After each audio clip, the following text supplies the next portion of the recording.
Mrs. Groves was having a difficult time getting her students to generalize the main topic for a text and find 3 key details to support that main topic.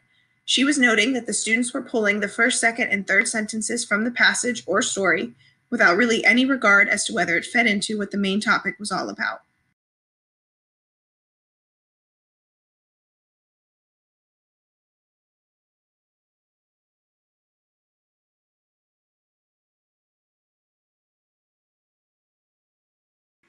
Something I do want to note about all these various strategies is that the students really took to the analogy of a broken table versus a strong, sturdy table and used that a lot when they were talking with their peers and interacting with their teacher. The idea of dialogic teaching in this classroom was at a very basic level. While the students were working with their A and B partners, Mrs. Groves went around and sat and talked with various students to further engage their thinking. And another really important part to mention is that they were collaborative and building on each other's knowledge while they were speaking with one another. Here are some images of how Mrs. Groves started her lesson. She read a text with the students about spiders, and then she wrote several key details, and she asked the students whether they agreed or disagreed with those details, and then they had an opportunity to turn and talk with their partners and get into those dialogic discussions.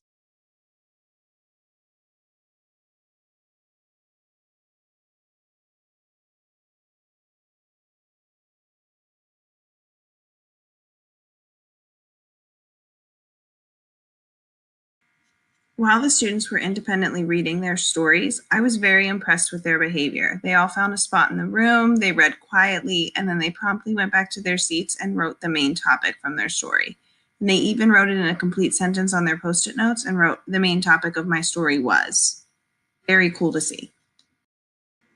I'm sure it's obvious, but I just want to mention that I keep including a ladder to explain visually how Miss Groves did a really excellent job scaffolding this lesson for her students and guiding them up that ladder toward independent practice.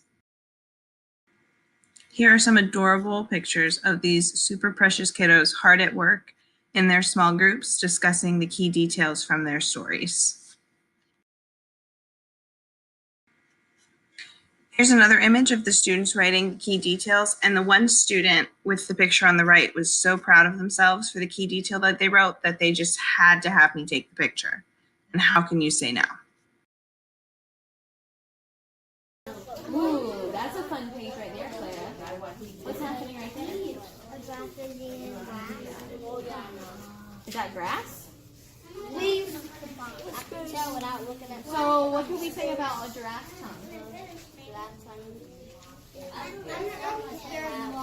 What does it say? People hold air, some bubbles hold people. Bubbles can hold people? I don't know because their legs are out of people. Oh my goodness.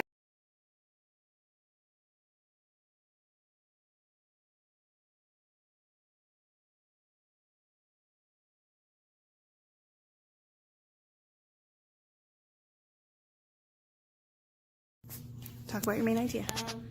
The main idea was about bubbles and how to make bubbles. Okay. Key detail. People make bubbles in milk. Okay. Bubbles hold air, some bubbles hold people too. Wow. People make bubbles underwater. Some bubbles are colorful. While I was apprehensive to start this experience, I learned that there are a lot of great strategies that stem from collaboration with other educators. Talking to her about her needs in the classroom gave me the ability to come up with many different ways to help her, and it ended up being a huge success and something that she has since shared with her team.